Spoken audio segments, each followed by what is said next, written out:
Sir? Mechon! Commence the assault on Bionis.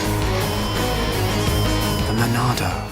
The original Xenoblade Chronicles casts a long shadow. Originally released for the Wii, the game wasn't even intended to launch in North American countries. While Europe was more than happy to localize it, Nintendo of America didn't feel there was a market for it. In the end, a massive fan campaign was launched, and Xenoblade had a belated release, at which point everyone realized what early reviews had been telling them already. This game was an all-timer. 10 years later, with Xenoblade having spawned a whole multi-million seller franchise, Nintendo returns to the game that has since gone on to become a classic. But multiple questions abound with this Definitive Edition re-release. Is this fourth release of the game in a decade, counting the digital-only re-release on Wii U at any rate, warranted? Is Xenoblade even necessary when the Switch already has the sequel? Does the game even hold up? The answer to all those questions is an unequivocal yes, because Xenoblade Chronicles is every bit the towering titan of its genre in 2020 that it was a decade ago. At the time, the game was praised for being far ahead of its time, praise that seems to have been well earned given how well Xenoblade Chronicles holds up against any contemporary RPG. But it's not just that this re-release makes a timeless game accessible on modern systems. Rather, the Switch release of Xenoblade is actively the best version of the game yet, and one that makes the game shine and realize its full potential like none of the previous releases have yet. This is most evident